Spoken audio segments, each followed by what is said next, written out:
king. Perfect.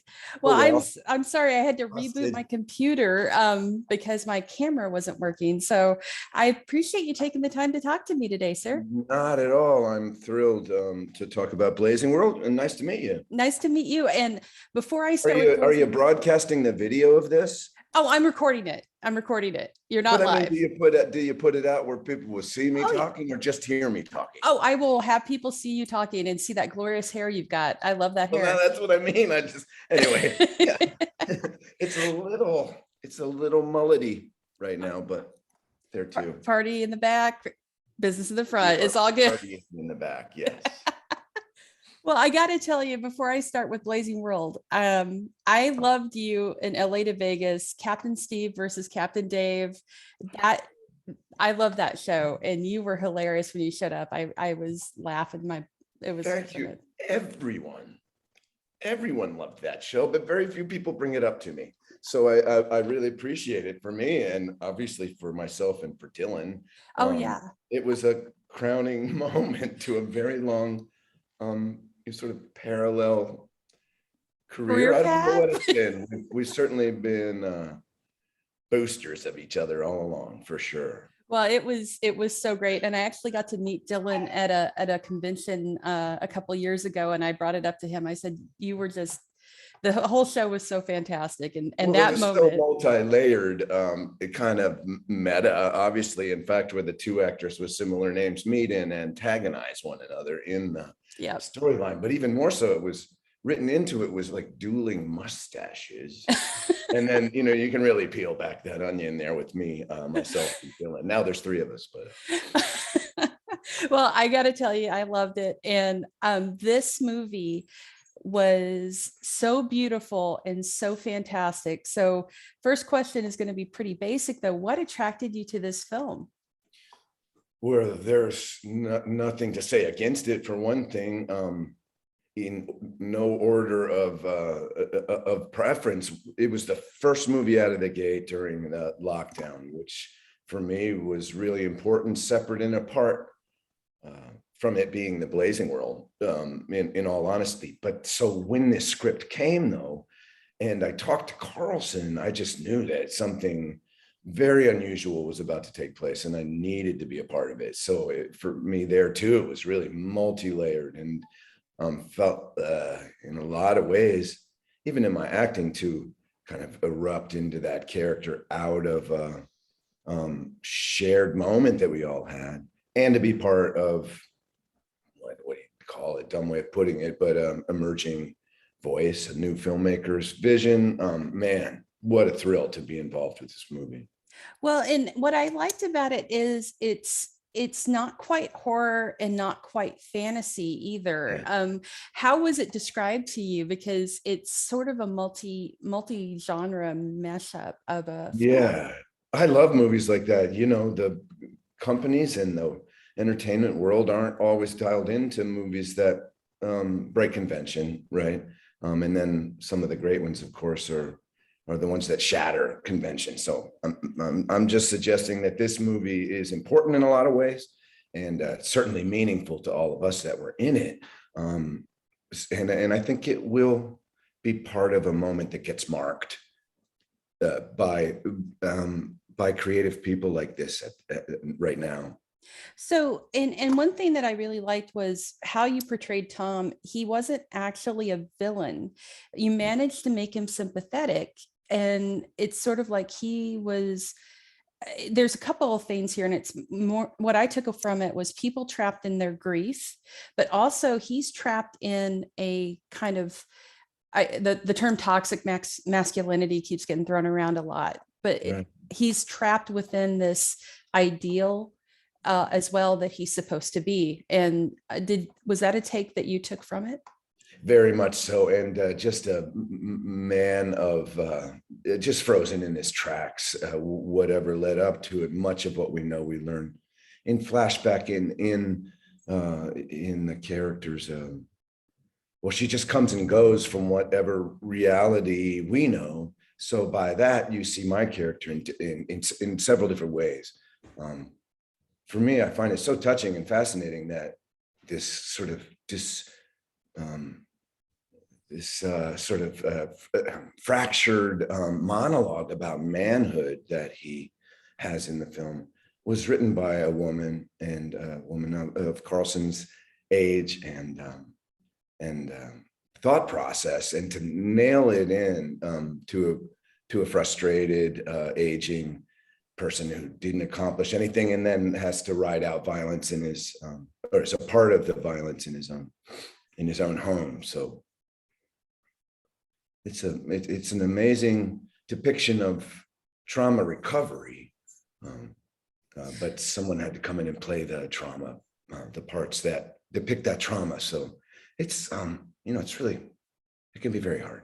I don't mean I just mean this movie is really intense, and I find myself in scenes with the writer director who's the star, who's this friend of mine who I adore.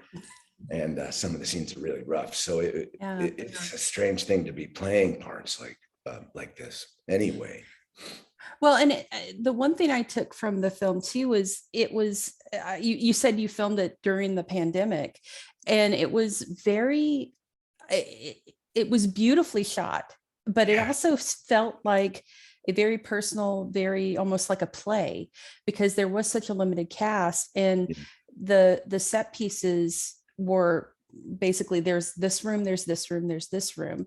How was that to film, and how was the set design for you when you looked at it? Because it was absolutely beautiful. Well, so many movies are, but this one in the extreme is, you look back and you can't believe all of these elements that came together as they did.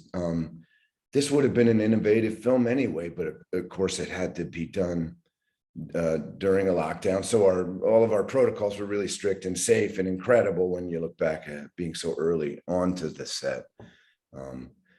But that's not a set, that's a house. That house is somewhere outside of Austin, Texas. Oh, wow. And, most of the film is exactly on that property. I believe there's maybe like a nightclub scene that, of course, before the end, the lockdown, would have been a crowded nightclub with young people. But gosh, the way Carlson designed that scene, you get the sense of a full room somehow, and yet it's sparsely populated, and the same kind of active nightlife scene takes place, and yet there are no other people around. There's so many visuals in this film that describe themselves, I don't know, that are so descriptive, that you almost don't need some of the trappings of convention, right? Yeah, he really found a little slot to put. This film might have been done differently, for sure, if it were done previous to when we got it. They got it together to make. Oh, it was so good. So one thing I wanted to ask you about, because I know I don't have you for very long, is you've been in a few horror projects over the years, and also with like Insidious and this film. How is it for you as an actor what stands out for you in the genres and the freedom you get as an actor playing within these? Because I've spoken to other actors that have worked in horror films, and they say it gives them the ability to just go broad as they want, and Right. and really kind of just go for it. What's your take on it? Well, I love horror and have had, I don't know if I've ever had this scene where I had to be extremely terrified. Do you know what I mean? Yeah. I don't know that I've had to play that. Certainly in pain and racked with all sorts of agonizing things. But if any film really, The Gray carries that thread of horror. And The Blazing World reaches horror genre heights by the end, but it's very interior and psychological. I just love movies like this. There's a very strange and wonderful film that has qualities similar to this called The Rambler. If anybody caught that ever, that one too launches into the, the mind warp realm. And so I'm drawn to not just stories like this, but films that are in this genre and are super cinematic, and you get that in spades in The Blazing World for sure. Oh yeah, and one thing I wanted to ask you too, I'm going to sneak in one more question, is right now with the genres like horror, with sci-fi, we're seeing where people are really taking the opportunity to use them as a mouthpiece for ideas and statements that you wouldn't normally associate with them. Like with this film, she really delves into grief and how people can trap themselves in it. Jordan And Peele, domestic violence plays a yeah. part here too, in a very heavy way. Oh yeah, and so you have movies like with Jordan Peele, what he did with Us and no, Get Out. You've got a really great wave of metaphor happening and using it. Can you talk about that and seeing that as an actor yourself and also a director? Yeah, gosh, what does that make me think that so many genres, are we're already in your brain in the horror movie genre. That's what they're tickling, is fear and coping and what's the worst thing that could happen, dread. And so to combine that with some I don't want to say message, but a more important statement as a filmmaker, I think Jordan Peele in a way is a great comparison to Carlson Young here in the director's seat. And there's a lot to be, gosh, it's just such a specific depiction of female grief or trauma recovery in the Blazing World, beneath all of the incredible visuals and dramatic scenes that could be lifted from the Blazing World and put in a straight up drama.